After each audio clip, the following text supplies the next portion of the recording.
Boa noite, amiga. Eu estou dando boa noite. Quem é, pelo amor de Deus? Kelly, Sara. É Laílma. Laílma. Sim, Laílma. Seja Boa bem-vinda. noite. Boa noite, Cristina.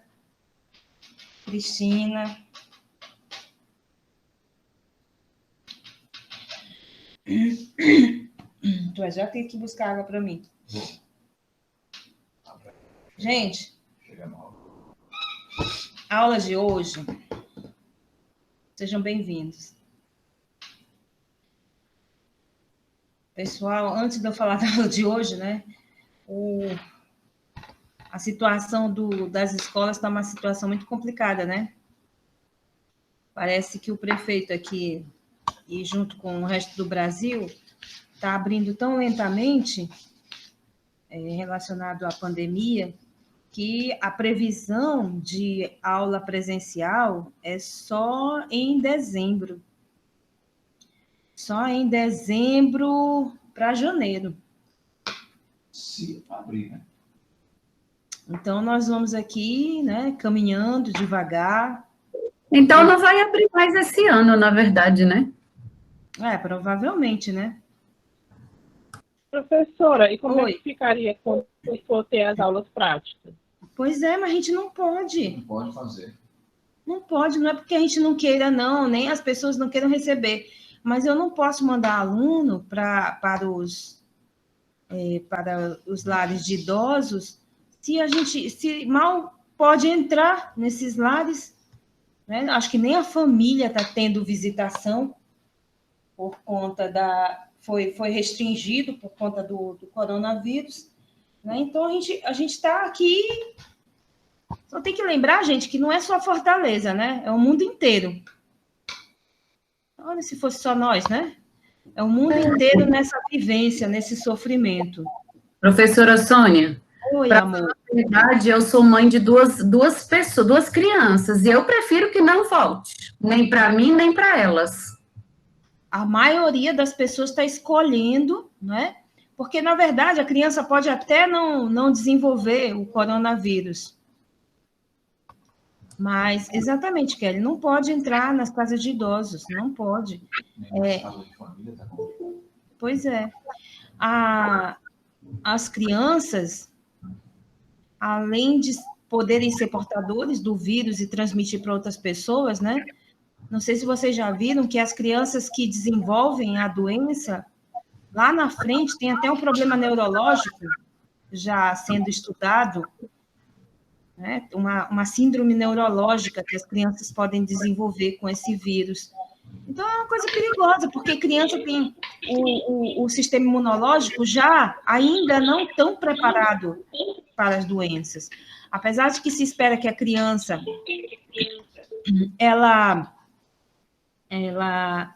suporte melhor a doença do que uma pessoa adulta, né? De qualquer forma, o sistema imunológico ainda é um pouco fragilizado. Então, e se a gente sair também, pode trazer para elas dentro de casa, né? Pois é, mas veja bem, a classe, exatamente, vocês. Né? A gente sai, as crianças ficam em casa, mas se a gente sair, vai trazer para elas também. Vai trazer para elas. Então, quanto menos vocês tiverem esse contato, já que a maioria tem que trabalhar.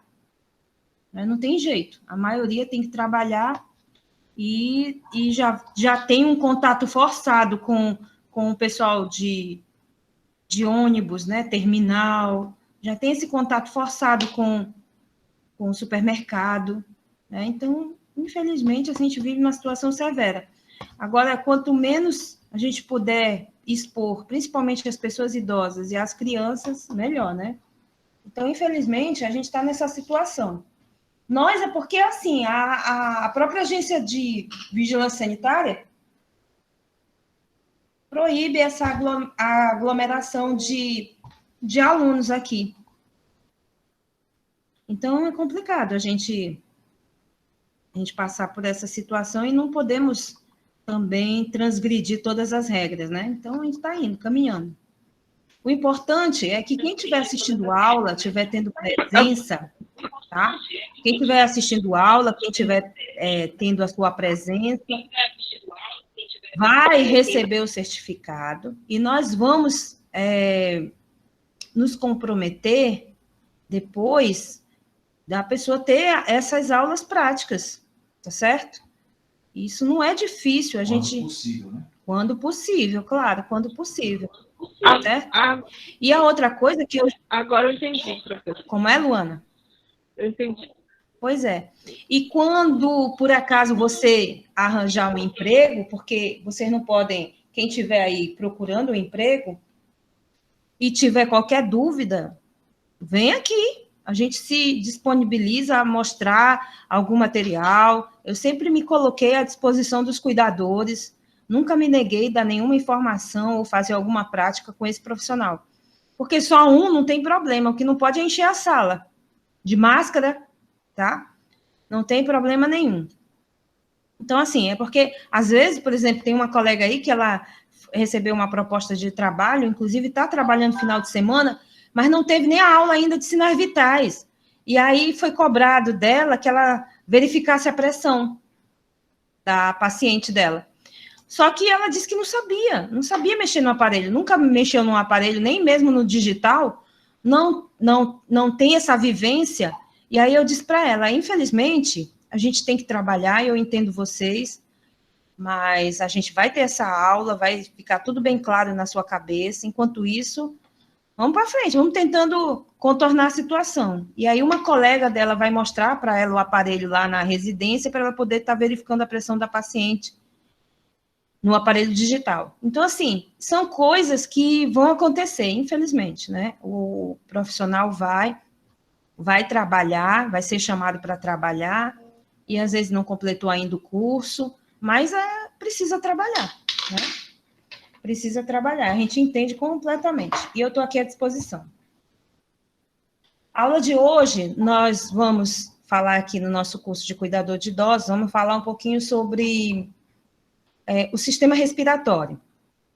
Provavelmente é uma aula bem extensa, bem comprida, por conta dos materiais, que depois eu vou mostrar para vocês, vamos discutir esses materiais. Então, vamos aqui para os slides. Nada, Lailma. Estou aqui à disposição. O do slide aqui começou no final. Oh, Jesus. Espera aí, pessoal, que terminou a aula da tarde e não foi para frente de novo.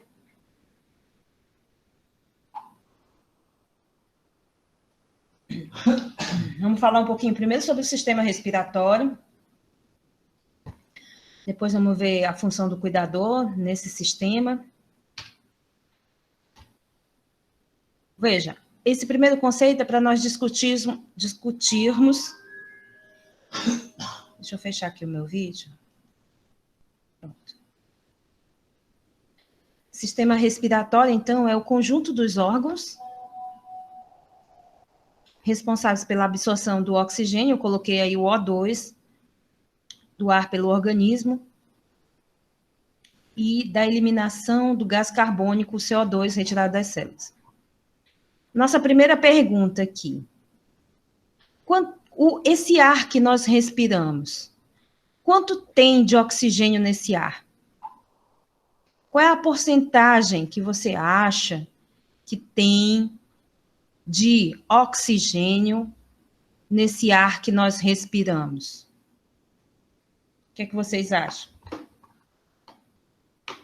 Esse ar que nós respiramos tudo é oxigênio?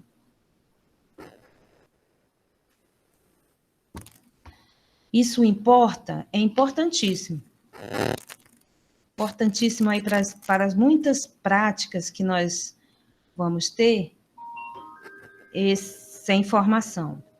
Outra coisa, lá no pulmão, dentro dos alvéolos pulmonares, acontecem as trocas gasosas. Entra o oxigênio e sai o gás carbônico. O gás carbônico é o que nós colocamos para fora, num processo que a gente chama de respiração. Então, nesse processo, veja, só para existir a troca de dois gases, então nós já entendemos que são dois movimentos. Movimento de inspiração, movimento de expiração. Certo? Então, eu pergunto para vocês, mais uma vez, quanto é que tem de oxigênio, chuta aí, dentro do ar que nós respiramos? E, por curiosidade, é só oxigênio que a gente respira?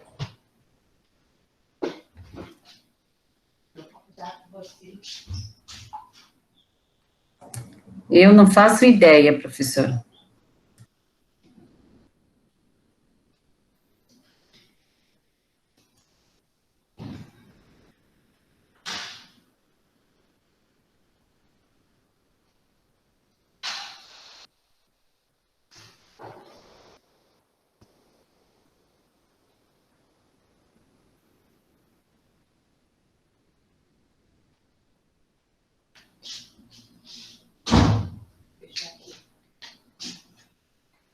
Vou pegar um copo d'água, gente, que meu ajudante hoje não está com nada.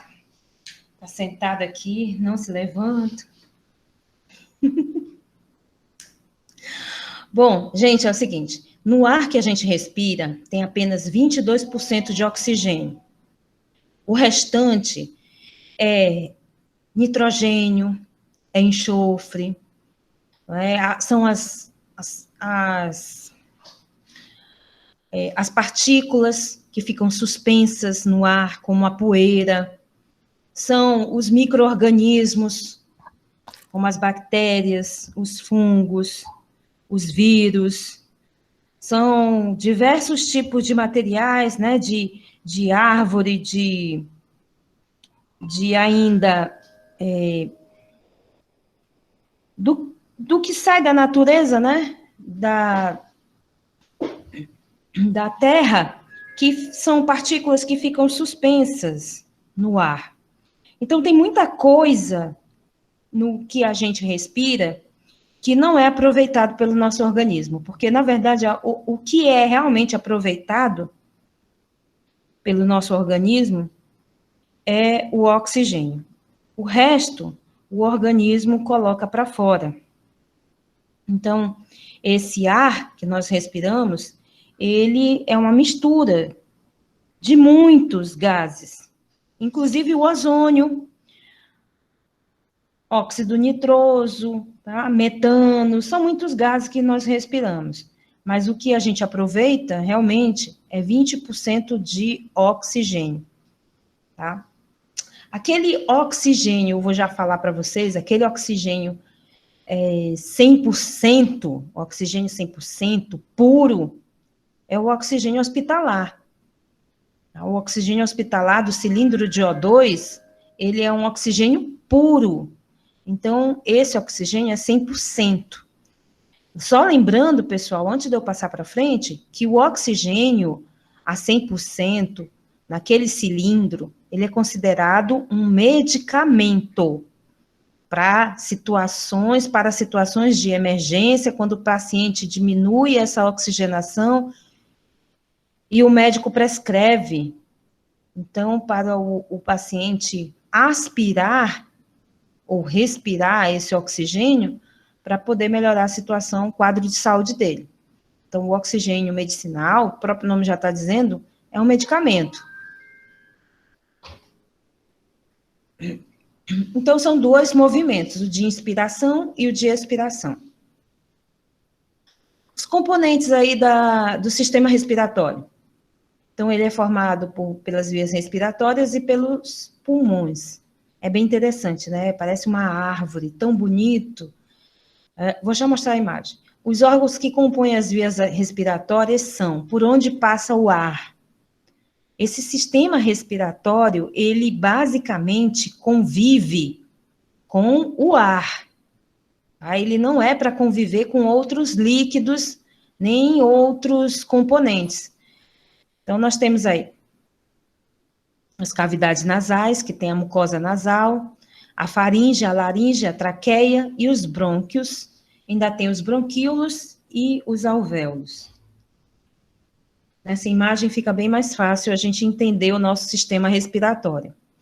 Nós temos a cavidade nasal, desde da abertura das narinas. Veja que tem um momento que termina, existe uma parede aqui no final. Essa parede se chama faringe, tá? E não vem até o final aqui da cabeça, não, porque para cá já é o encéfalo, a caixa craniana. Então, nós temos um limite aqui, nessa região. Essa região limítrofe se chama faringe. Quando ela está perto do nariz ou das narinas, se chama, nessa região superior, se chama nasofaringe. É só uma divisão didática. Quando ela está próximo da boca do paciente, então essa região se chama oro vem de boca, orofaringe, tá certo? Vocês precisam conhecer isso, porque tem necessidade, às vezes, desse conhecimento por conta de aspiração, do esôfago, como o paciente se alimenta. Então, é isso que nós vamos discutir nesses slides hoje. Outra coisa importante aqui é como se o paciente tivesse sido cortado de lado. Então, nós temos aqui a boca, são glândulas aqui salivares, tá? Aqui uma glândula salivar, aqui outra glândula salivar.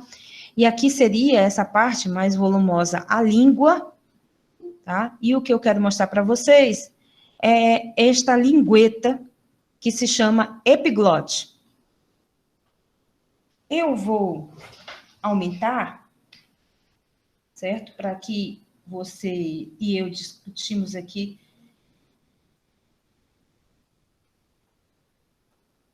um detalhe. Acho que agora deu para ver bem perfeitamente esta lingueta aqui, o formato dela. A gente chama de epiglote. Ora, a epiglote, ela vai fechar, vai funcionar como uma tampa para a região da traqueia. Tá? Nessa primeira região aqui, nós temos, na verdade, a laringe com as suas cordas vocais. A laringe com as cordas vocais. Mas a epiglote vai fechar essa passagem aqui, quando houver necessidade, eu vou já explicar.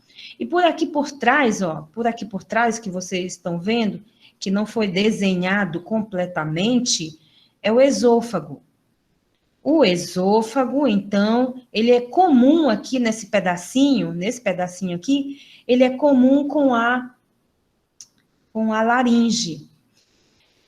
Bom, o esôfago, todo mundo sabe que a gente só pode colocar alimentos, água e medicamentos. É bem verdade que eu já falei isso para vocês aqui, que quando a pessoa deixa o seu paciente com a boca aberta, dormindo à noite, com o ventilador ligado, esse paciente pode se encher de gases. Esse ar vai entrar pela boca, vai passar pelo esôfago, e vai chegar no estômago, e pode provocar gases no paciente, e pode migrar até pelo intestino desse paciente.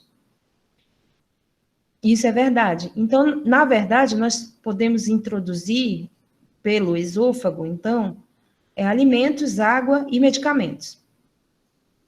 Já pela traqueia, o que pode ser introduzido é apenas o ar do ambiente que a pessoa respira. Agora, no âmbito hospitalar, a gente pode também fazer uma pequena lubrificação com soro fisiológico, em uma quantidade muito pequena, de 1 a 3 ml, apenas para provocar a tosse do paciente, para também fluidificar as secreções. Melhorar o aspecto das secreções, que às vezes estão grudadas na parede da traqueia ou da laringe aí, e isso dificulta a respiração do paciente. O paciente fica com aquele chiado, com aquele ronco, e às vezes são secreções que estão ali impedindo do paciente respirar normalmente.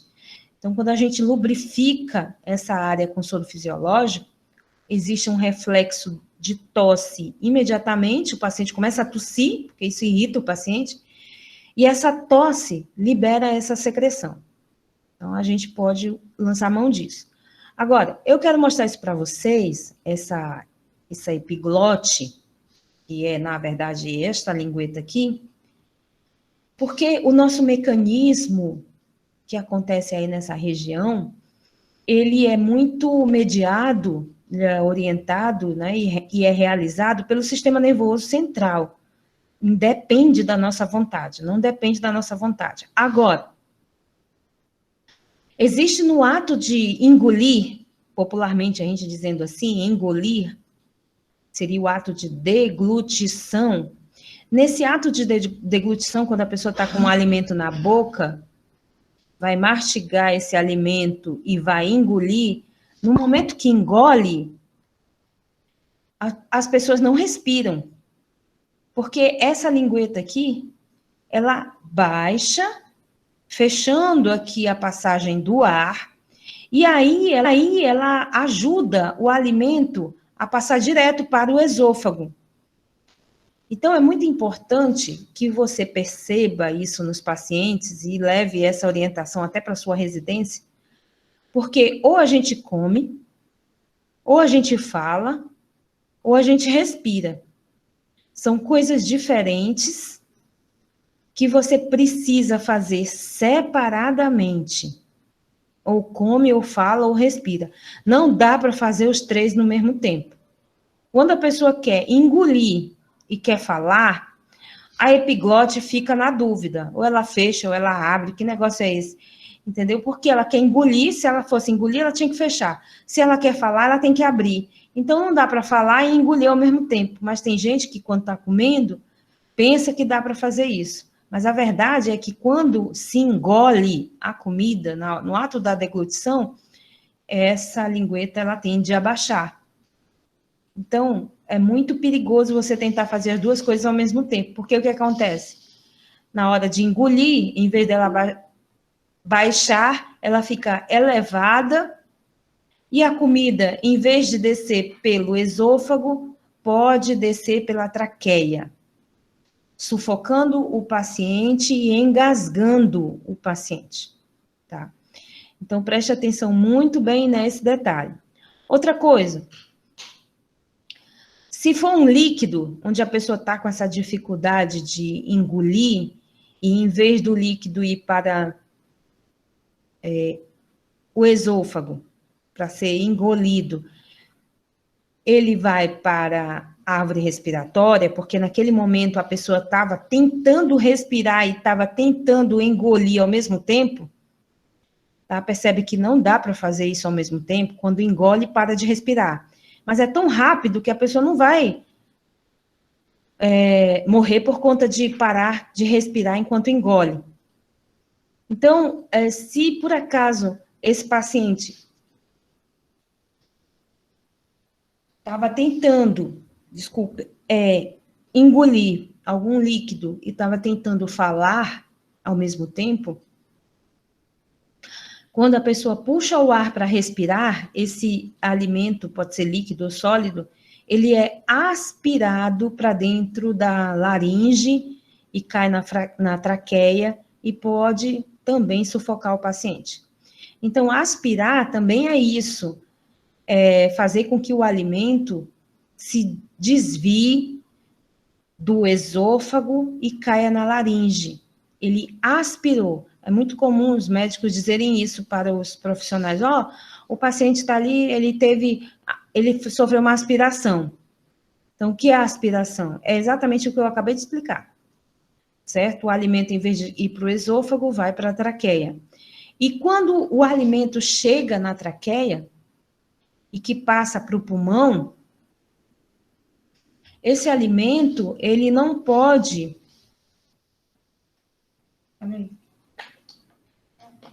Esse alimento não pode se instalar. Hoje tinha uma colega que estava perguntando assim, e do pulmão vai para onde? Para canto nenhum. Porque o pulmão não foi feito para receber alimento, gente. O pulmão foi feito apenas, é um saco cheio de um bocado de saquinho. ele foi feito para receber ar, foi feito para trocar o ar. Então, se enche o pulmão de alimento, o que acontece?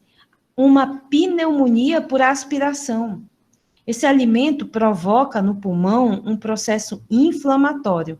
Se esse paciente sobreviver, tá certo? Se ele sobreviver, porque muitos morrem por essa condição de pneumonia por aspiração, se ele sobreviver, ele vai aos poucos tossindo e colocando esse resto de comida para fora. Mas se foi numa quantidade pequena e que o pulmão aguentou esse sofrimento. Em quantidades grandes, acontece que o pulmão não aguenta e esse paciente acaba morrendo. Então, pneumonia por aspiração é uma das intercorrências que mais acontece com o paciente idoso. Tá? O cuidador ele tem que ficar muito bem atento, tem que conhecer bem o sistema respiratório para que ele evite aí o paciente vir a óbito por pneumonia por aspiração. Então, aqui nós temos, além de tudo isso que eu falei, deixa eu voltar aqui, nós temos ainda uma musculatura muito extensa, chamado diafragma, é um músculo que praticamente divide aqui, ó, o nosso tórax do nosso abdômen. Veja que parece uma tábua, ele realmente pega a pessoa e corta no meio aí, no meio dessas duas estruturas, do tórax para o abdômen. O pulmão, né, pelo amor de Deus, vocês nunca vão dizer isso, porque vocês assistiram essa aula, mas o pulmão não é músculo, o pulmão ele é um órgão, a gente chama de parenquimatoso, porque ele tem um tecido, tá, próprio do pulmão, molezinho. Vou já fazer uma comparação aqui, já, que vocês vão conhecer. E o pulmão, ele tem o pulmão não, o sistema respiratório tem a traqueia, que é esse órgão de anéis cartilaginosos, é cartilagem, não é osso, então é mais flexível. Daqui, dessa parte que a gente chama de carina, ela se divide, aliás, ela se divide em direito e esquerdo, brônquio direito, brônquio esquerdo. E a partir daí, esses brônquios vão se transformando em bronquíolos e vão se dividindo cada vez mais. E é muito bonito, né? Porque parece assim uma árvorezinha, uma árvore de um lado, uma árvore de outro, e é uma composição que a gente fica olhando, é belíssima, do Criador, e trouxe ainda as costelas, aqui elas estão representadas como se tivessem cortadas, mas as costelas, que são 10 costelas mais 2 flutuantes, são 12 costelas. Essas costelas, elas protegem, né, o pulmão, porque o pulmão não é músculo e ele não é duro, ele é molezinho. Se não tivesse essas costelas, poderia lesionar esse pulmão, qualquer queda morreria por lesão de pulmão, mas tem as costelas para proteger esses órgãos que ficam aqui dentro. Qual é o outro órgão muito importante que fica aqui no centro? No centro, já tem até o localzinho dele aqui, já, é o coração, gente. Fica aqui, ó, centro esquerdo, tá? Coração fica nessa área. Bom, então, as costelas, se vocês estão vendo esse vermelhinho aqui, entre as costelas, são músculos intercostais, chamados assim, músculo. Então, nós temos musculaturas formadas pelo diafragma e os músculos intercostais que ajudam a fazer o movimento do pulmão de inspirar e expirar, tá certo? É basicamente isso que a gente queria mostrar do sistema respiratório. Ele é totalmente separado em parte, né, que lá em cima, perto da epiglote, nós temos uma área comum, que é a orofaringe, que vai para o esôfago e vai para a árvore respiratória. Muito bem. Aqui mais uma foto, porque aqui a gente vai entrar nessa palavra de aspiração, mas aqui percebe a epiglote, e aqui nós temos o brônquio não, desculpa, a laringe,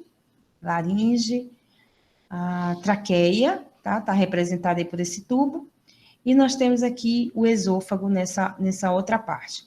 Percebe que o alimento, em vez de ir para o esôfago, pode vir para a traqueia. E isso é uma situação muito complicada, tá?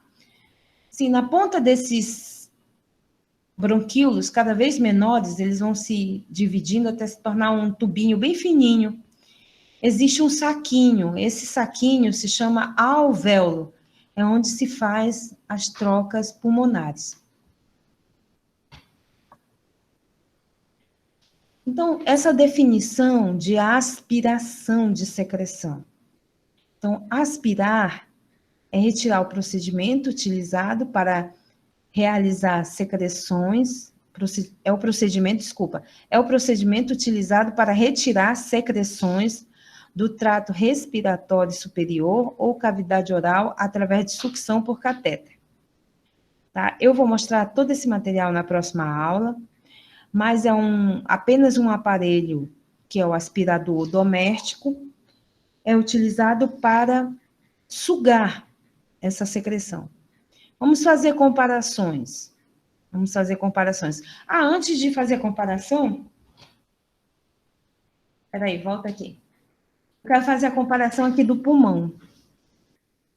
Me responde aí, vocês, as mulheres. As mulheres são muito inteligentes, gente. Nós é que dominamos o mundo. As mulheres,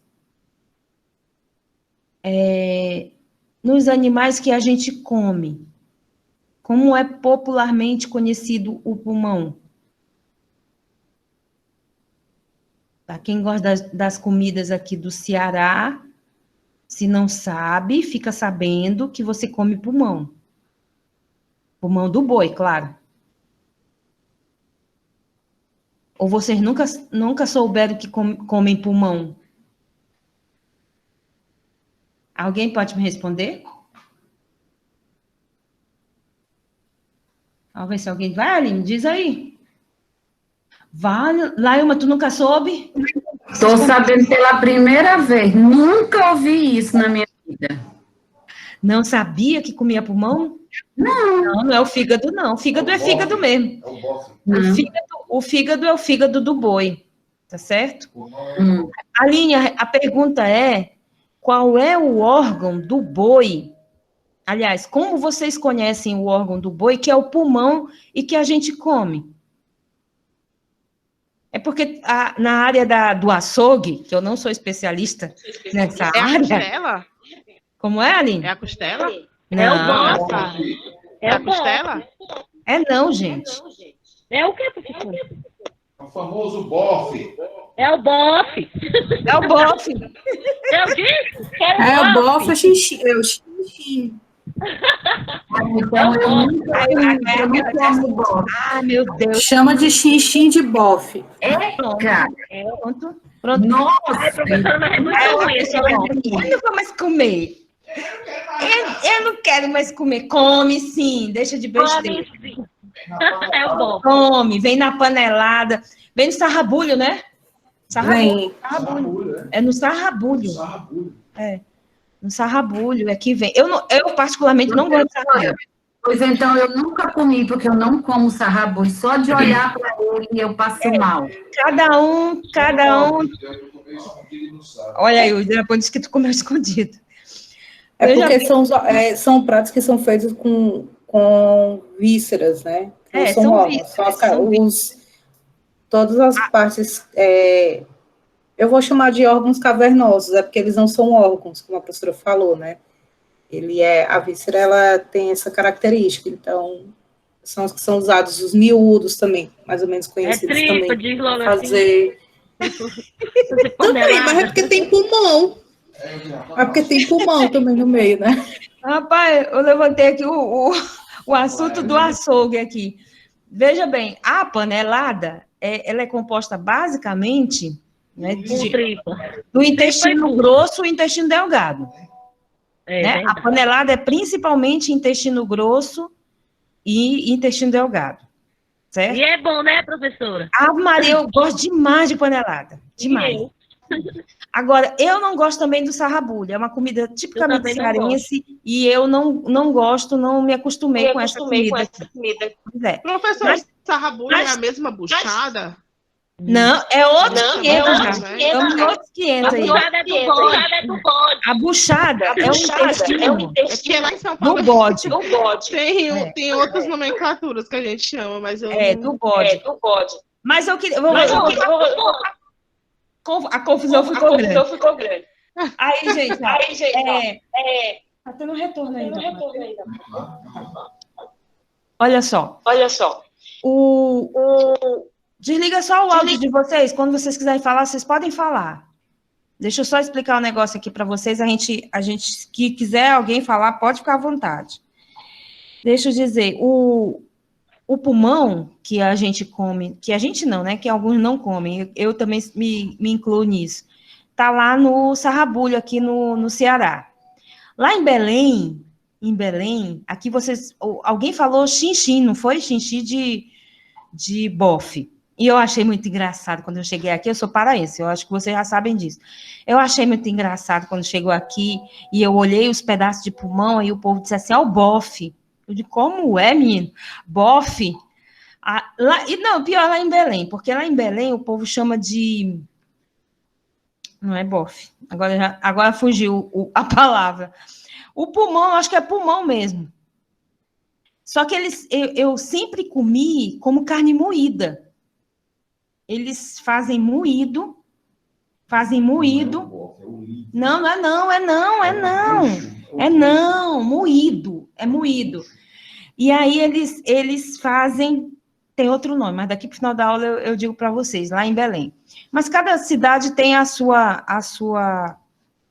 cultura. Existem outras coisas também que as pessoas comem sem saber. Por exemplo, eu particularmente não gosto. Mas a fissura, é fissura aqui? É fissura ou é fussura? Fussura, né? Fissura do corpo. É fissura ou é fussura? Fissura. Fussura, na verdade, é o cérebro. É o cérebro. E também tem do porco e tem do boi. E tem do bode. Não é? Agora, eu falei tudo isso porque se você vê o pulmão... lembrei o nome da palavra que é em Belém. O nome popular é miolo. Miolo também. Pois é. Professora? É. Miolo é o cérebro. Né? É Como o cérebro do boi. Cérebro do boi. Cérebro do boi, tem o do porco, não é? Essas palavras regionais, a gente vai aprendendo com o tempo. Mas eu falei porque se você pegar ali lembrei da palavra, é bobó. Lá em Belém a gente chama bobó.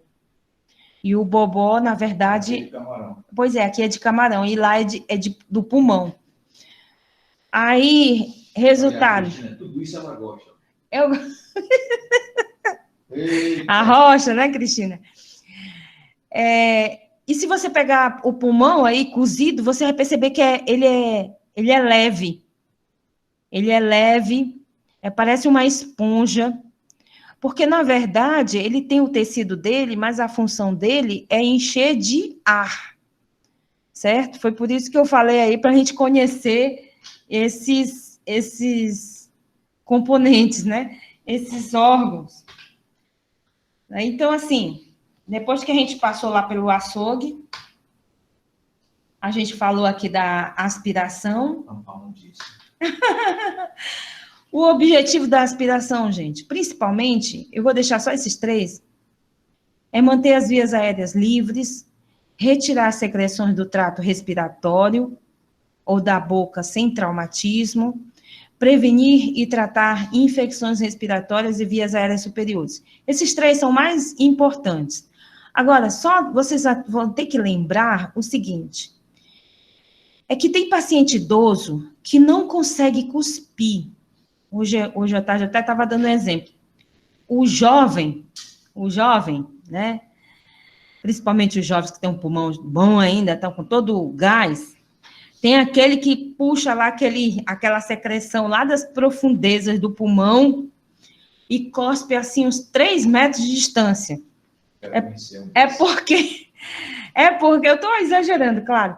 É porque ele tem musculatura para fazer isso, certo? A musculatura da face, musculatura do pescoço, o ar, né, vem com mais pressão, porque ele tem uma boa expansão pulmonar.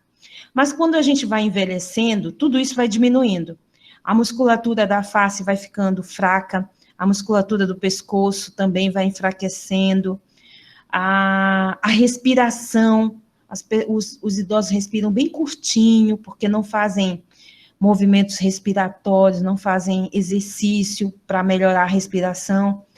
A musculatura, o diafragma, esses músculos intercostais, enfim, tudo vai enfraquecendo. E o que acontece? A pessoa não tem mais aquela capacidade de puxar a secreção e botar para fora. Por que eu estou explicando isso? Porque a secreção vai ficar aqui, nessa parte posterior da língua e da boca. Fica com a respiração, fica indo e voltando.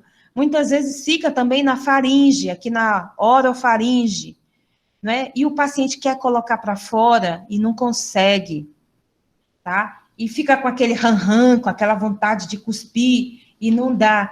Então, o cuidador pode, inclusive sob a orientação médica, sobre a prescrição médica, aspirar essa secreção do paciente, que ele não consegue botar para fora.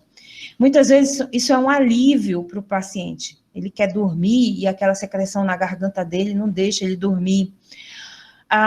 Outra coisa, às vezes esse paciente já tem um processo, um déficit, né, no pulmão provocado por doença, como a DPOC, doença pulmonar obstrutiva crônica, tá? Alguma pneumonia que ficou sequelas.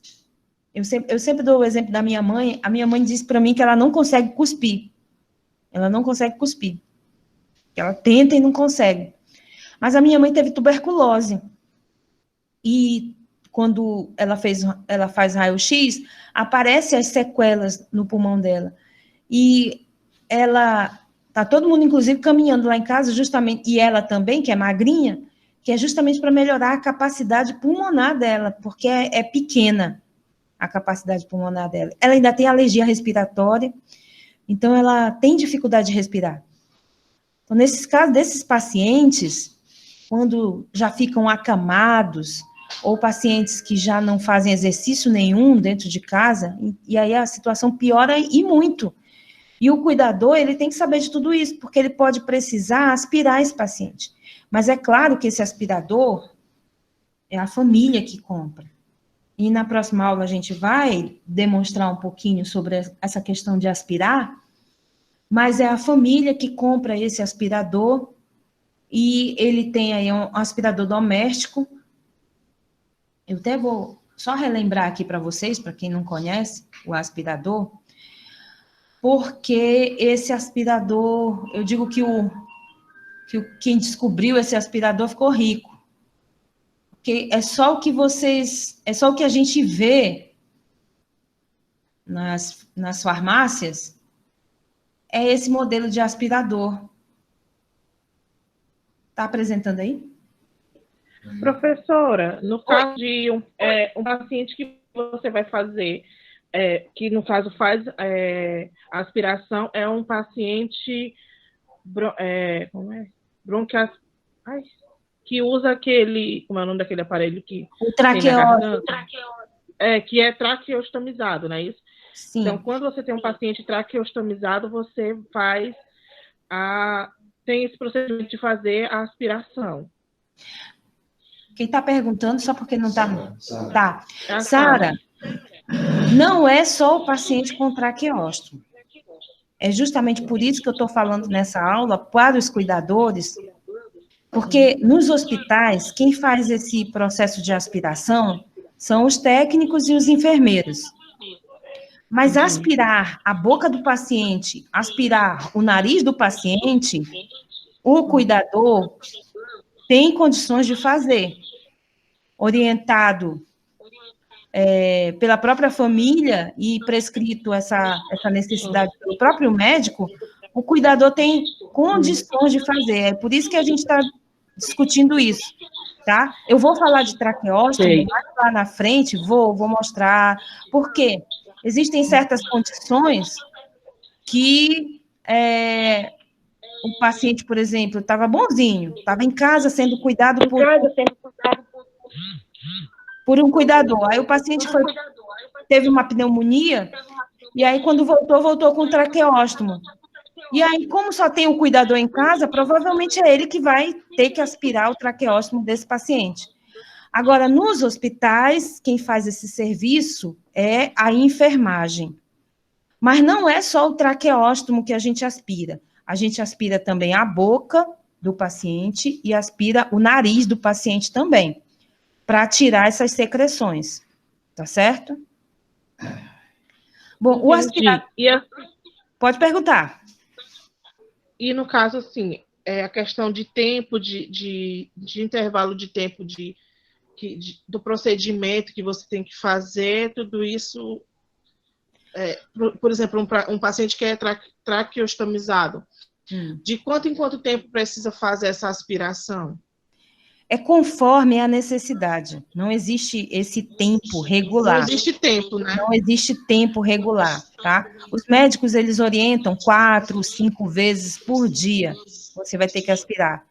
Mas é conforme a necessidade. De repente, você acabou de aspirar quando você viu o paciente está nadando em secreção, se sufocando, sozinho com a secreção. Aí você corre e aspira de novo, certo? Não existe uma obrigatoriedade de tempo na aspiração. É conforme a necessidade. Vai que passou um dia inteiro e você viu o paciente respirando bem, sem nenhuma secreção. Então, não precisa aspirar nesse dia. Entendeu? Eu já presenciei um paciente que ele era traqueostomizado e o processo de fazer, que é bem assim... delicado, né? Cheio de técnica, como é que eu posso usar uma expressão? É bem delicado, cheio de técnicas, muito, incomoda bastante o paciente. Incomoda. Então, assim, é meio complicado, eu já vi. Incomoda bastante. Inclusive, nessa aula, em hipótese nenhuma, eu não vou ensinar vocês a aspirarem traqueóstomo, não. Eu vou dizer qual seria a função do cuidador frente a um paciente que está nessa condição, tá? Eu vou dizer que aspiração de nariz e boca, sim, vocês podem fazer, não tem problema nenhum, porque qualquer um pode fazer dentro da residência, não precisa de um técnico de enfermagem para aspirar o nariz e a boca. Mas o traqueóstomo, ele requer um conhecimento bem maior, bem mais técnico, que se for o caso de um cuidador ter de fazer isso, é por autorização da família e ele ainda orientado pela enfermeira que cuida desse paciente. Então, é uma coisa bem mais rigorosa. Nós vamos discutir isso durante essas aulas. Agora, voltando aqui para o aspirador, ele é um aparelho que suga, como se fosse um aspirador de pó, só que agora ele vai aspirar... Tá, não? Espera aí. Só um minuto. Eu não mostrei o aspirador. Pronto, agora mostrei. Tem que parar aquela apresentação. Não está aparecendo, professora. Apareceu o aspirador? Não. Não. Ah, não, peraí, só um minutinho. Uma apresentação e começa outra. Ok, dispensar. Ah, tá certo. Só um minutinho.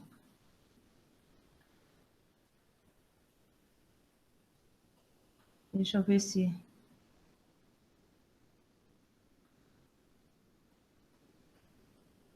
Agora sim. Tá.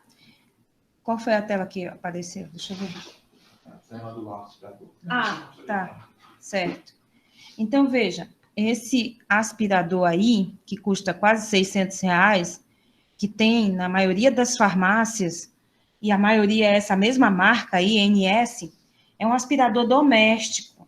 Ele colocou aqui aspirador cirúrgico, mas nos hospitais Não é esse tipo de aspirador que tem, não. Nos hospitais é um aspirador bem mais potente do que esse.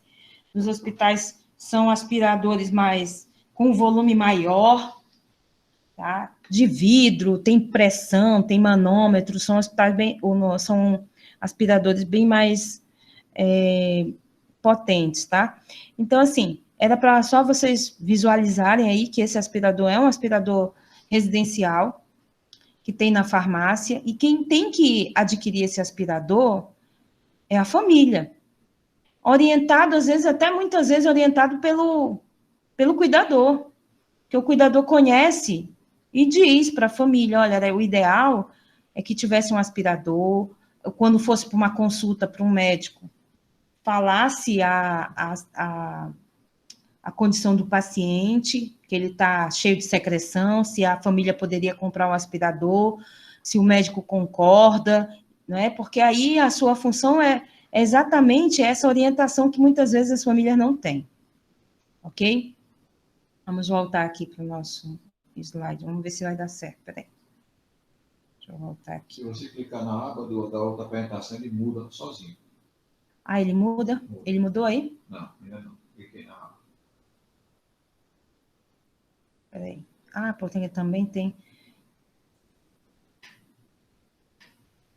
Eu fiz foi parar, tudinho. Ah, bênção. Sei, não. Vamos lá. Em vez de compartilhar, eu parei. Um dia você aprende. Um dia eu aprendo. Um dia eu aprendo. Deu certo aí? Vamos para frente. Fala aqueles do BOF. Ah, não, já falamos do BOF. Já falamos do BOF. Peraí, deixa eu ver. Vou falar com as 3 coisas. Os objetivos, a gente já falou. Os tipos de aspiração. Existe a aspiração orofaríngea. Eu primeiro expliquei a anatomia lá na frente daquelas figuras para vocês poderem entender. Oro é boca e faringe é aquela porção final, não é da boca e do nariz. Se é boca, orofaringe, se é naso, nasofaringe. Então, a aspiração é essa aí é a aspiração que o cuidador pode fazer. A aspiração orotraqueal é da boca até a traqueia. A aspiração nasotraqueal é do nariz até a traqueia, ou seja, é mais profunda. Quem é que faz isso? Ou é enfermeiro ou é fisioterapeuta que faz esse tipo de aspiração. A aspiração do tubo endotraqueal também é quando aquele paciente está entubado nos hospitais, que é o caso aí que teve bastante agora da Covid, paciente com secreção, a gente aspira por dentro do tubo, tá? É só para o conhecimento de vocês. Outra coisa importantíssima que a gente tem que discutir é a ordem de aspiração. Como eu falei de tubo aí em cima, só para o conhecimento da gente, o primeiro a ser aspirado ou é o tubo ou é o traqueóstomo. É porque você pode pegar uma sonda, não se preocupe que a sonda eu vou mostrar na próxima aula, tá? Você pode pegar uma sonda e essa sonda você pode aspirar o tubo ou o traqueóstomo, pode aspirar depois a cavidade nasal e, por fim, a cavidade oral. Então, a ordem é sempre, vocês que vão aspirar nariz e boca, primeiro o nariz, depois a boca. Aí uma colega perguntou, por quê? Né? Por quê? Ora, gente, muito simples essa resposta, né? Porque a boca é mais contaminada. É sempre do menos contaminado para o mais contaminado. Então, a boca é mais contaminada, por fim, é a boca. Agora, as colegas ficaram assim, né, perguntando, ora, apesar de que a cavidade nasal faz aquela secreção, o pessoal faz aquelas bolinhas, né? Mesmo assim, a cavidade nasal, ela ainda tem uma quantidade menor de bactérias do que a boca, que tem milhões de bactérias, tá? Bom, a aspiração, então, com só uma sonda para aspirar, deveria ser nessa ordem. Agora, eu vou mostrar um slide lá na frente. Pronto, aqui. Esse slide não dá para visualizar a sonda,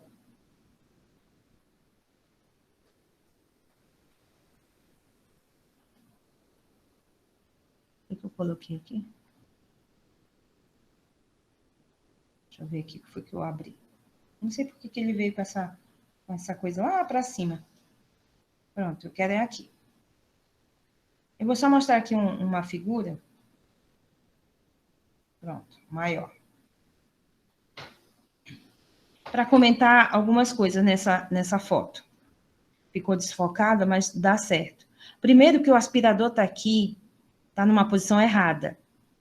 Porque o aspirador, ele vai funcionar melhor se ele estiver abaixo da cabeça do paciente. Porque ele funciona por vácuo e por gravidade. A secreção vai descer por gravidade e por vácuo. Então, quanto mais baixo ele tiver, muitas vezes o pessoal coloca até no chão, ou num banquinho mais próximo do chão. Quanto mais baixo ele tiver da cabeça, melhor ele vai funcionar. Segundo, que a pessoa está aqui aspirando com uma sondinha que não dá para ver, mas na próxima aula eu vou mostrar. Tá? O aspirador tem água, percebe que tem um pouquinho de água aqui dentro do copo dele, do reservatório, tá? É ligado na tomada, na energia, ele tem esse tubo, e na ponta aqui do tubo, a gente coloca uma sonda. A função aqui do cuidador é aspirar nariz e boca. Veja, você vai colocar com a mesma sonda no nariz e depois vai introduzir na boca. Alguém vai dizer assim, mas isso é muita sujeira. Ora, na verdade, você pode fazer uma higiene dessa sonda quando você introduzir no nariz do paciente. Depois você pode lavar a sonda com o aspirador ligado, inclusive, você pode lavar a sonda e passar uma gaze e depois você coloca na boca do paciente. Então, troca a sonda. Ou então você troca a sonda, mas aí vai depender da situação financeira da família. Porque lembra que esse procedimento você vai fazer 4, 5, 6, quantas vezes forem necessárias você fazer esse procedimento no paciente. Então, haja sonda, não é? Uma sonda se torna barata, mas quando você começa a acumular uma quantidade de sondas, aí se torna mais dispendioso o tratamento, certo? Então, vai ficar a critério aí de vocês decidirem aí como vão fazer essa aspiração. A técnica eu vou mostrar todinha, inclusive na próxima aula a gente vai discutir, falar dos materiais, vamos mostrar a técnica, tá? Vou passar aqui. Então, o que é que vocês vão fazer no final das contas? Aspirar, né? Isso traduz por nariz e boca. Orofaringe, que é a boca, e aspirar nasofaringe, que na verdade é do nariz até a faringe. Quando é indicada? No paciente que não consegue, viu? Tossir normalmente. Aliás, no paciente que consegue tossir normalmente, mas que não consegue eliminar as secreções por deglutição ou expectoração. Aí vale aí um parêntese, né? Se o paciente conseguir engolir as secreções, como as crianças fazem, essas secreções vão sair nas fezes. Se ele expectora, ele cospe a secreção, né? Então ele não engole, não precisa engolir, tá? Mas o fato dele engolir não faz mal. Ele joga essa secreção para as fezes e a secreção sai de qualquer jeito. Mas quando ele não consegue nem engolir e nem cuspir, então é o cuidador que vai ter que tirar essa secreção do paciente. Agora, é óbvio que eu tenho que tirar essa secreção depois que ele tosse. Porque quando ele tosse, a tosse, gente, é o mais eficiente mecanismo de limpeza do pulmão. Tá? A tosse é o mais eficiente mecanismo de limpeza do pulmão. Quando a gente tosse e coloca as secreções para fora, nós estamos fazendo uma higiene do pulmão, dos brônquios, tá? Estamos limpando esses órgãos. Então, para você aspirar, essa secreção tem que estar ou na boca ou tem que estar no nariz. Não pode estar no pulmão. Você não vai aspirar no pulmão, você não vai aspirar na traqueia, você não vai aspirar nos brônquios desse paciente. Essa secreção tem que estar lá em cima. Então, ele tem que tossir. Agora, como é que você vai provocar essa tosse nesse paciente? Quem vai provocar a tosse é o cuidador. Nós temos aí 3 formas de provocar a tosse. O primeiro é fazendo um aerosol, tá? Um aerosol no paciente. Você faz um aerosol, se assim for permitido, com o nebulizador, pode ser apenas com soro, pode ser que ele tenha indicação de medicamentos, que jamais você vai colocar por conta própria, tá? O volume desse aerosol é pequeno, não deve passar dos 3 ml, não pode colocar muita água. 3 ml de quê? De soro fisiológico. NaCl a 0,9%. Você vai provocar a tosse desse paciente fluidificando as secreções, tornando a secreção úmida, mais úmida ainda, com o soro. Porque lembra que o aerosol solta aquela fumacinha, e aquela fumacinha é vapor. Vapor de quê? Vapor de água, nesse momento de soro fisiológico. Esse vapor, ele vai entrar pelo pulmão, né? Vai entrar pelo nariz, vai entrar pela boca, vai chegar nos brônquios, vai chegar, aliás, primeiro na traqueia, depois nos brônquios, depois nos pulmões, e vai facilitar as secreções a saírem, porque umidifica, tira elas da parede, e quando ele solta a secreção da parede, o paciente incomoda essas secreções e o paciente consegue tossir. A outra forma de você provocar a tosse é fazendo tapotagem. Todo mundo nessa turma conhece o que é tapotagem? Sim, eu tinha que fazer com o bebê que eu cuidava, que era especial, tinha que sempre fazer quando ele tinha o acúmulo de saliva Secreção? muito grande. Eu vou só escrever para depois não dizer que eu não coloquei aqui direitinho. Pode, Laíma, pode. Pode, Laíma. Fique à vontade, viu? Ó, tapotagem. Ó. Tá? Escrevi aqui só para lembrar. A tapotagem é a mãozinha em concha, não é a mão espalmada, tá? É a mão em concha. Deixa eu voltar aqui para minha... Onde você faz aquele barulhozinho, né? Se você está fazendo uma pressão, na verdade, só com a ponta dos dedos e com a lateral da palma da mão. Não é com a mão aberta, dando tapa, né? A tapotagem é um negócio bem mais delicado. E você faz um vácuo, né? Um ar que vai pegar ali no pulmão, nas costas do paciente, né? E aí... Eu vou ligar. Ele foi? Não. Foi não. Fechar. Tem que fechar, Fazer assim, ó. Mão em concha. Né? A tapotagem é feita com a mão em concha. Nas costas do paciente. Mas mais uma pergunta para vocês, ó. Se fizer assim, é mão espalmada. Isso vai doer nas costas do paciente. É pancada isso aqui. Certo? Isso vai provocar até um hematoma no paciente. Mas se a mão tiver desse jeito, em concha, né, você consegue fazer uma boa tapotagem. Agora, essa tapotagem é de baixo para cima ou é de cima para baixo?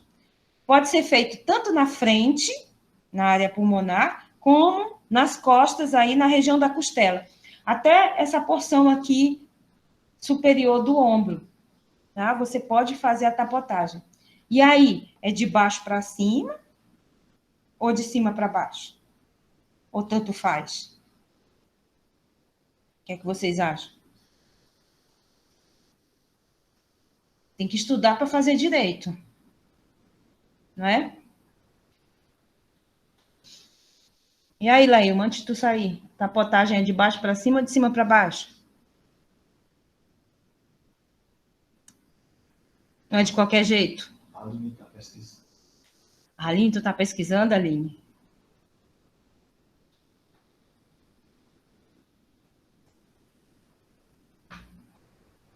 Salinho, não sei não, viu?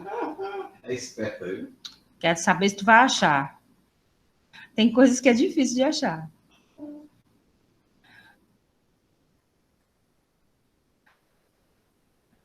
Eu apresentei, mas eu ia parar de novo.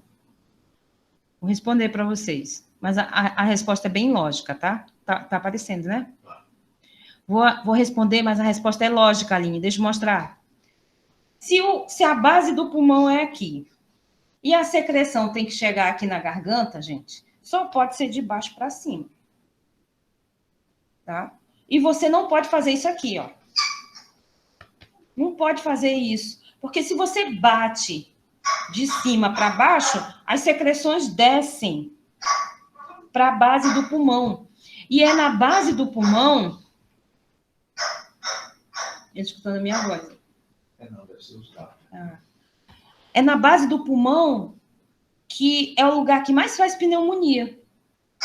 Então, por quê? Porque justamente as secreções do paciente se acumulam na base do pulmão.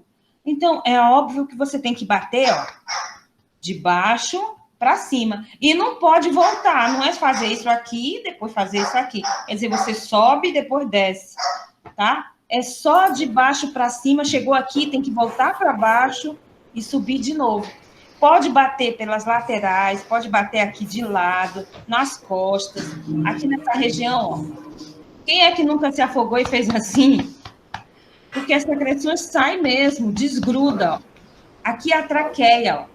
Até nessa posição aqui, mais ou menos, nessa posição, é onde ela se divide, onde tem um final de um ossinho aqui que afunda, ela se divide aqui nessa porção. Então, se você bate aqui, ó, sai a secreção da traqueia. Ó, chega até vibra. Sônia. Oi. No caso, por que eu estava atrás? Existem algumas técnicas, mais questão estética, certo? Que tentam fazer com que o corpo absorva alguns líquidos, alguns excessos de líquidos, certo? Tipo drenagem linfática, coisas do tipo, que eles tentam enviar esses líquidos para o sistema excretor, né? No caso, principalmente para os rins, para poder pegar e você urinar, né? No caso, isso não acontece de jeito nenhum no pulmão. Os alvéolos, eles só fazem a absorção mesmo, no caso do oxigênio, desses 20% que a gente consegue tirar do ar, e tem essa... Então, a tapotagem, ela só vai servir se for para colocar para fora através da boca, no caso, boca e nariz? Isso. É isso? Entendi sua pergunta. E a sua pergunta é bem pertinente, porque é a pura verdade, tá certo? Por exemplo, Deus o livre, o paciente está tomando um café, né? E esse café entra pela árvore respiratória.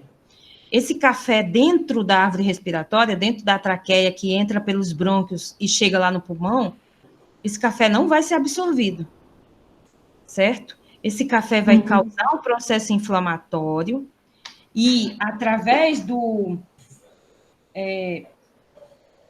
da tosse e da aspiração do paciente, esse café vai retornar para a boca, certo? Vai levar um tempo, algumas coisas, tipo assim, a água, teoricamente a água, ela é absorvida em pequena quantidade, não em grande quantidade. Tanto é que a pessoa morre afogada porque quando aspira muita água.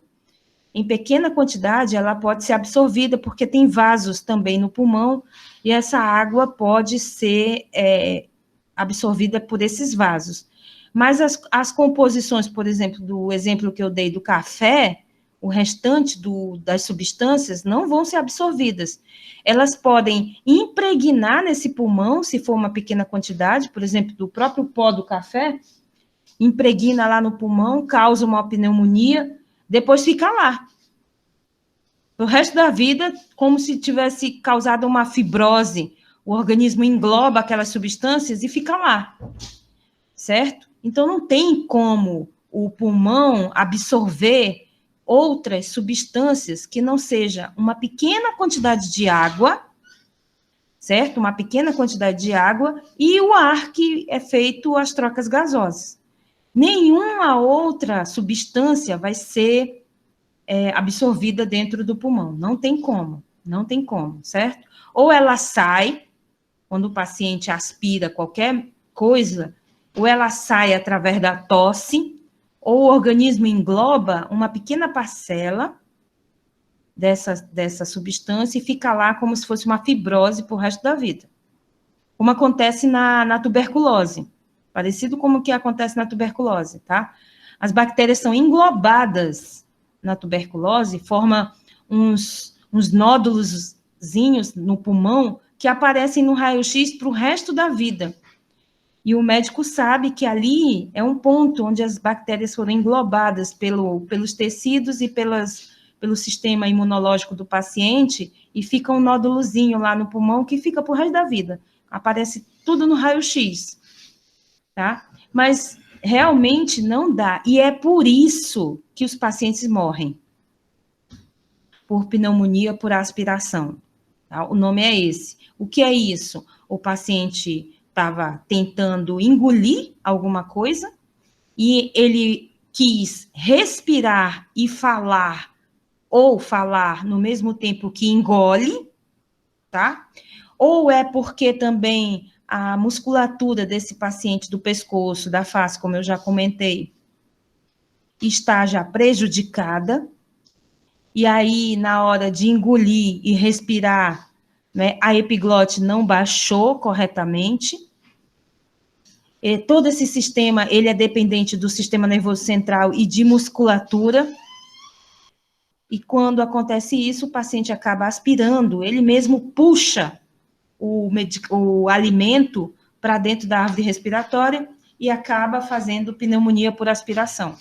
Quando é uma pequena quantidade, existe uma possibilidade desse paciente sobreviver. Mas quando é uma grande quantidade, geralmente esse paciente vai a óbito, certo? Então, a gente tem que cuidar do... Professora, pode perguntar, amor. Quando o paciente se engasga muito, tem risco de ir direto para o pulmão? Quando ele está se alimentando? Sempre tem. Sempre tem. Tem risco, inclusive, dele engasgar com a saliva dele e morrer sufocado com a saliva. Porque alguns medicamentos, como é o caso dos psicotrópicos, tá? Ou eles provocam os antidepressivos, medicamentos para Alzheimer, ou eles provocam muita saliva, ou eles ressecam essa saliva e ela fica espessa.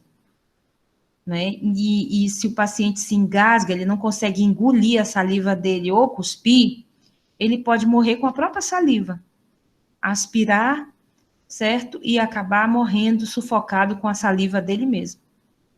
Então, sempre existe esse risco. Ora, se ele pode morrer com a saliva, imagine com água, imagine com suco, com mingau, com leite. Professora, tinha um paciente que ele se engasgava muito. E ele não conseguiu comer por conta que ele tinha muita secreção. Aí teve que fazer a aspiração para ele poder melhorar até a respiração dele, porque ele não conseguia comer. De tão secreção que ele tinha muita secreção. Aí o fisioterapeuta da clínica teve que fazer nele o procedimento para ele poder até se alimentar, porque ele não conseguia, se engasgava demais e chegou a um ponto até a alimentação ir para o pulmão dele. Aí ele teve que ser internado para poder tratar. Uma boa parte dos pacientes idosos acamados, eles morrem por pneumonia por aspiração, infelizmente. Tá? E o cuidador é fundamental que ele conheça um pouquinho, vocês têm que conhecer um pouquinho, esse pouquinho eu estou tentando passar aqui para vocês, é justamente por isso. Porque alguma coisa vocês podem fazer. Primeiro, tem que reconhecer essas dificuldades do paciente. Segundo, é o momento da gente usar o espessante, certo? Não dá mais líquido para esse paciente. Todo líquido ser transformado num gel. Acho que todo mundo conhece espessante nesse grupo, gente. O espessante... Conheço, ele usava, professora, esse espessante para ele poder se alimentar melhorzinho. Pois é. O espessante é um pozinho que quando você coloca na água, ele torna a água um gel. Então, em vez de o paciente tomar a água, né? ele mastiga essa água. É bem interessante. E pode ser colocado em qualquer líquido, como suco, leite, água de coco, tá? Às vezes tem algumas pessoas, eu senti o gosto, não senti gosto de nada, mas tem gente que diz que às vezes tem um gosto não agradável para o paciente. Mas eu acho que depende muito da marca do espessante. Né? Então, assim, voltando para cá, para vocês fazerem a aspiração, a gente ainda vai comentar um pouquinho sobre a pneumonia por aspiração durante a aula, tá? Aspiração, então, para provocar a tosse, você tem ou a tapotagem, ou a nebulização, ou popularmente que a gente chama de aerosol, é a mesma nebulização, ou ainda, se o paciente consegue fazer um exercício respiratório, é pedir para ele puxar o ar, tá? E tentar tossir. Porque se você puxa bem profundamente o ar, se tiver secreção, o próprio organismo desencadeia a tosse nesse paciente. Tá? Então, são essas as formas de você pedir para o paciente tossir, ou tentar fazer com que ele tussa. Bom, a aspiração de orofaringe, nasofaringe, é indicado ainda no paciente que apresenta secreções pulmonares, a capacidade de tossir diminuída e a ausência de tubo endotraqueal. Aqui, gente, eu coloquei, mas na verdade, que era uma aula para técnico também, a sonda introduzida não é para vocês até a traqueia, é até a cavidade oral ou até a narina. E este procedimento não deve ultrapassar 15 segundos, ou seja, você com a sonda dentro da boca do paciente não deve ultrapassar 15 segundos. Você coloca, se você ainda vê que ainda tem mais secreção, você tira com os 15 segundos, deixa o paciente respirar um pouquinho e depois coloca de novo, quantas vezes for necessário. Mas não deve passar dos 15 segundos. Porque incomoda o paciente, tá? Deixa eu passar aqui para vocês. Bom, a retirada das secreções da traqueia, é porque esse aqui ia falar da técnica de Guedel. A retirada das secreções da traqueia precisa ser asséptica, ou seja, limpa, atraumática e eficaz. Não causar trauma no paciente. Bom, a técnica de aspiração de traqueostomia, ela é asséptica, ela precisa de luva estéril. Para aspirar nasofaringe e orofaringe, não precisa de luva estéril. E, como eu já tinha comentado, a ordem vai ser o traqueóstomo, a cavidade nasal e a cavidade oral. E aqui eu tenho um traqueóstomo só para vocês visualizarem, que na próxima aula eu vou comentar um pouquinho. Esse é de plástico, e aí ele tem um balão, esse balão fica dentro da traqueia, todo esse tubo, e essa parte fica para fora aqui no paciente. Mas a gente vai ver isso mais na frente. O que eu quero falar para vocês são as complicações da aspiração. Só lembrando aqui as palavras para vocês visualizarem. Hipo, esse prefixo hipo é de diminuição, ou é de pouco. Oxi é de oxigênio. E esse hemia de sangue, ou mia de sangue. Então, é pouco oxigênio no sangue. Isso é provocado por quando a pessoa coloca as sondas dentro, por exemplo, de traqueóstomo, pode provocar a diminuição do oxigênio. Mesmo aspirando a boca e o nariz, você está puxando o oxigênio que está na boca e está no nariz desse paciente. Então, você pode também diminuir esse oxigênio e o paciente vai ter uma hipoxemia. Outra coisa que acontece é a dispneia. Se você está puxando o oxigênio do paciente, esse paciente vai ter dificuldade de respirar. Pneia é respiração e dis é de dificuldade. Outra coisa, já que você diminui o oxigênio do paciente, você transmite, então, você traz ansiedade para esse paciente. O paciente fica ansioso e fica inquieto, né? Podendo, então, ele alterar o padrão respiratório. Se ele vai ficar ansioso e vai ficar inquieto, ele pode desencadear uma taquipneia, ele vai respirar mais rápido, né? E isso pode levar até a outro problema. Isso aqui é uma outra palavra também, ó, que basicamente é a mesma coisa, mas depende do lugar. Hipóxia é a diminuição do oxigênio. Por exemplo, se for no pulmão, diminuição de oxigênio no pulmão. Se for na boca, diminuição, hipóxia na boca, hipóxia no nariz, hipóxia na cavidade oral. Então, hipóxia é só a diminuição do oxigênio. Já a hipoxemia é a diminuição do oxigênio no sangue. Bom, essa diminuição do oxigênio pode levar o paciente a ter uma arritmia cardíaca. Arritmia, nesse caso, é considerado o pulso em ritmo diferente do normal, certo? Nesse caso, essa palavra arritmia diz que o pulso não está num ritmo normal, podendo resultar da hipóxia e do estímulo do nervo vago na árvore traqueobronca.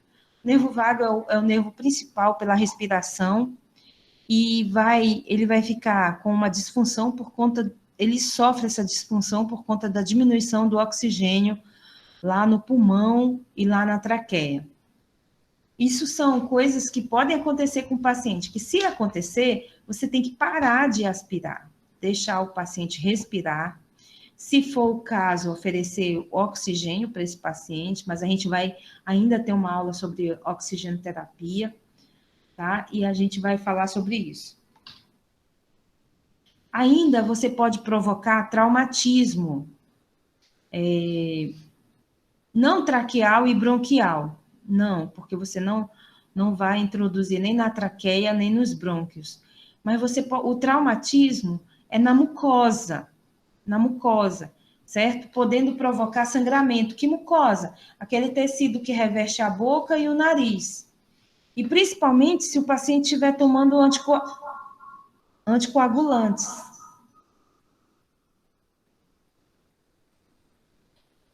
Anticoagulantes como o AS, a varfarina, o Clexane, a ginkgo biloba, são anticoagulantes que afinam o sangue, popularmente a gente conhece como afinar o sangue. Né? Eles evitam que as plaquetas se unam e formem trombos. Então, esses medicamentos ajudam a provocar sangramento se você machuca a mucosa da boca e a mucosa do nariz. E ainda, se você vai usar a mesma sonda durante o dia inteiro e não limpa essa sonda corretamente, você pode trazer para esse paciente infecções que podem se tornar sistêmicas, ou seja, no corpo inteiro, e infecções do pulmão. Tá? Bom, aqui eu trouxe os materiais, mas a gente não vai se atentar aos materiais agora, porque na próxima aula a gente vai discutir um pouquinho sobre isso. Mas aqui eu queria mostrar para vocês, e aqui nesses slides, eu acho que vocês estão lendo, ou aliás, estão enxergando essas coresinhas aqui, é só para reforçar que, para a gente concluir já a nossa aula, esses símbolos, qualquer um, aliás, esse dispositivo, qualquer dispositivo hospitalar, que tem essa marca verde, tá? Você entende que esse bico aí é para saída de oxigênio.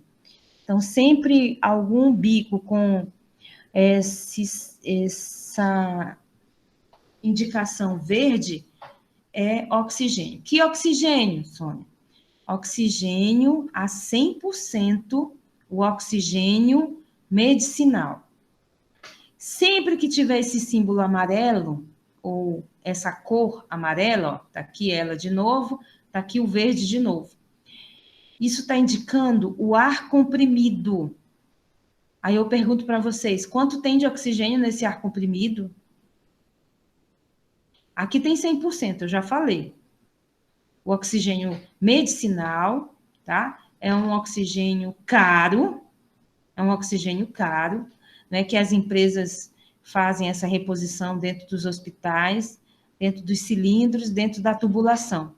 Já aqui é uma tubulação para ar comprimido. É comprado também. é comprado também o ar comprimido em cilindros, mas é mais barato que o oxigênio, certo? Aí eu perguntei para vocês o seguinte, quanto tem de oxigênio nesse ar comprimido? Tchau, Laílma, obrigada.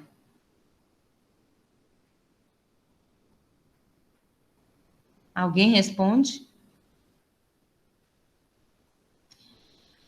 Eu falei lá no início da aula, quem prestou atenção, eu disse para vocês, aqui é ar comprimido, é o ar do ambiente comprimido por pressão, tá? O ar do ambiente comprimido por pressão. Ele vai ter aqueles mesmos 20% do ar ambiente da gente.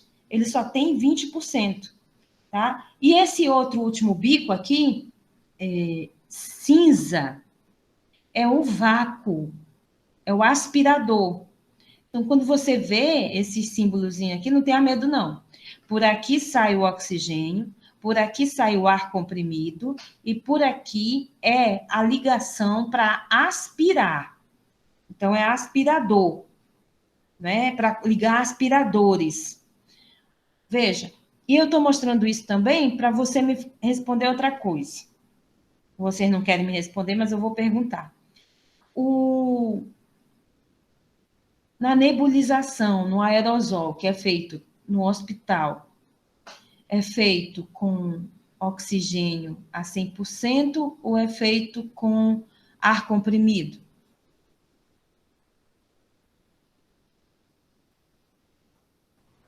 Ar comprimido, professor. Muito bem. Certo? É o ar comprimido. Muito bem, gostei de ver. Resposta correta. Tu já pensou se toda aquela carrada de menino que vai para os hospitais para fazer aerosol, o hospital usasse oxigênio caro do jeito que é, porque é um produto caro, certo? E já pensou se usasse o oxigênio? E eu disse para vocês que o ar comprimido é bem mais barato do que o oxigênio. Então, aqueles aerosóis que é feito nos hospitais é ar comprimido. A maioria. Claro que existem algumas situações que o médico é que pede que ligue o oxigênio a 100%, tá? Sendo o oxigênio um medicamento. E, por fim, eu vou perguntar mais uma coisa. Lá na residência de vocês, ou do paciente, quando você está fazendo uma nebulização, você está usando oxigênio a 100% ou está usando o ar comprimido? O ar comprimido. Eu acho que a turma da noite é bem mais... Muito bem. Muito bem. Tinha uma aluna, Tati, que ela disse assim, eu achei tão engraçado, ela disse assim, ela morreu de rir, né?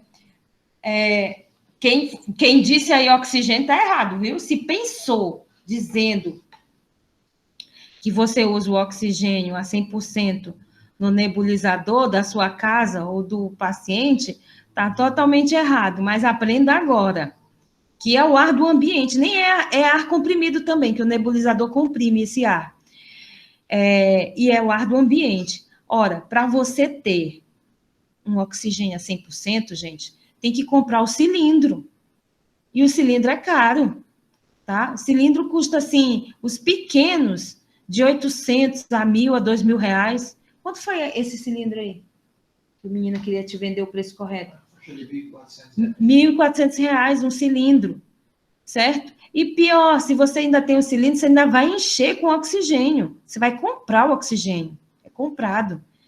E aí você tem que encher o oxigênio, quando acabar você enche de novo.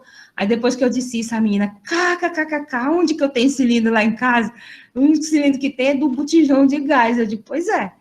Então, na residência de vocês não tem cilindro de O2. O O2 é a 100%. Tá? O que esses aparelhos têm aí são ar comprimido, esses nebulizadores, tá? Ninguém usa oxigênio a 100%. E quanto de oxigênio você vai usar, então, na nebulização? 20%. 20% a 22%. E olhe lá. Certo? Isso vocês realmente têm que saber. Ok? E também esse símbolozinho aí. Tá? Quanto mais a gente espalhar conhecimento, eu fico mais satisfeita, melhor é.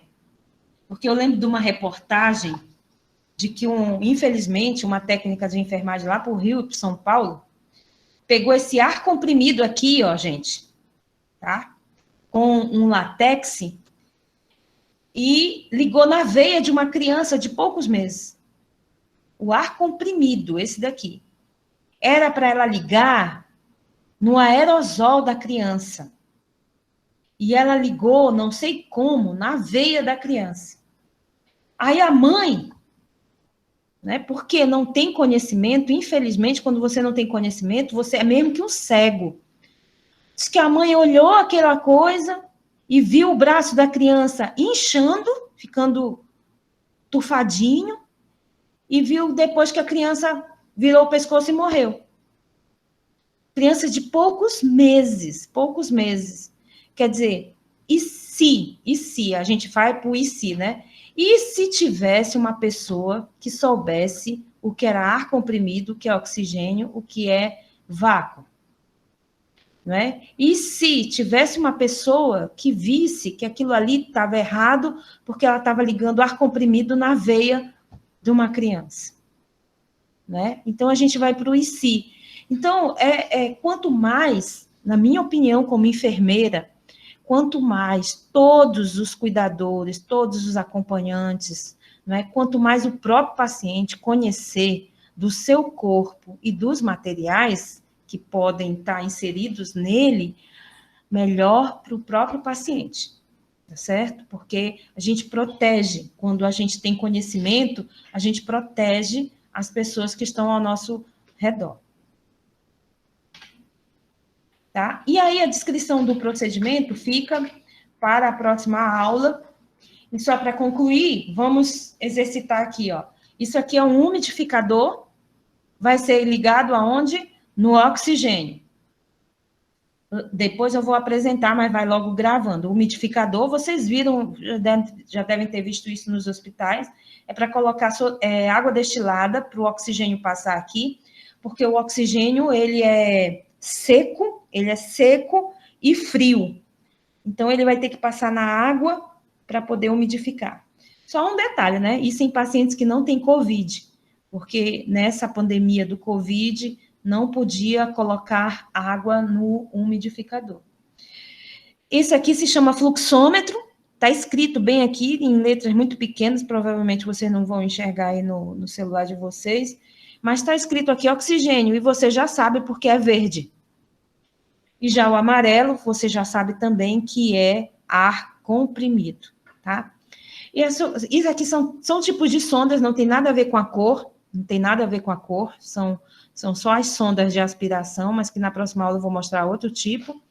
E esses dois do canto são os aspiradores cirúrgicos, verdadeiramente de dentro de hospital. Percebe que são aspiradores pesados, né? São aspiradores que têm um manômetro de pressão para saber se a pressão de aspiração está correta.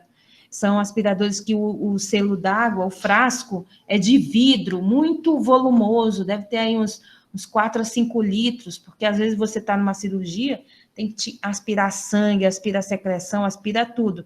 Então, não é nada parecido com aquele doméstico que o fabricante diz que é aspirador cirúrgico, não tem nada a ver aquilo ali. Eles têm até uma rodinha, porque eles têm que andar para todo canto dentro da sala, e eles ficam no chão, tem que ficar no chão, esse aspirador. E apenas a garrafa deles é que fica acoplado aqui a base deles, tá? Isso são aspiradores realmente hospitalares, tem nada a ver com aquele que a gente mostrou. Aqui nós temos o ambu, a bolsa, a válvula, a máscara, que é para fazer ventilação. Na próxima aula a gente vai falar um pouquinho sobre eles. E os traqueóstomos, que tem de plástico e tem de metal, que também a gente vai mostrar na próxima aula. Tá bom? E acabou, gente.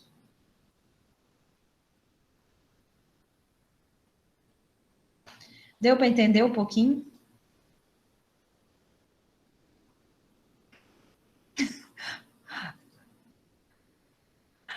Não sei não, mas a criatura aqui disse que estava assistindo aula. É uma graça. Peraí, deixa eu só fechar aqui rapidinho. me despedindo aqui de vocês. Não consigo parar a apresentação aqui. Como é esse negócio aqui? Eu já parei, né? Acho que eu já parei. Ô, Aline, gostou? Que bênção, Aline. Parabéns, que eu sei que você é muito estudiosa, assim como as meninas que entraram aqui na nossa aula, a Kelly, a Laílma que saiu, a Cristina. Né? Obrigado, gente, pela presença de vocês. Parabéns por essa força de estarem aí compartilhando e estudando junto com a gente. Tá? Isso vocês vão perceber quando vocês estiverem trabalhando, né, no seu dia a dia, que quanto mais conhecimento, fica mais fácil e mais vocês podem ajudar os seus pacientes, tá certo? Vocês vão perceber que isso serve muito, às vezes, para a própria nossa família, porque nós temos, Francimara, muito obrigada, Gleice, valeu, Gleice, obrigada. A gente, às vezes, tem que proteger os nossos entes queridos com o conhecimento que a gente tem, tá bom? Um abraço, obrigada, amiga. Não, faz parte da nossa profissão. Tá? Eu também tenho que estudar, e estudo todo dia para tentar passar um pouquinho do que eu aprendi para vocês, tá? E é sempre um prazer, sempre um prazer. Terça-feira nós temos que... na terça-feira nós vamos ver exatamente esses materiais, a prática disso, tá? Mostrar isso aqui um pouquinho para vocês. E discutir e compartilhar aí a experiência de vocês nesse assunto, tá bom? Obrigada.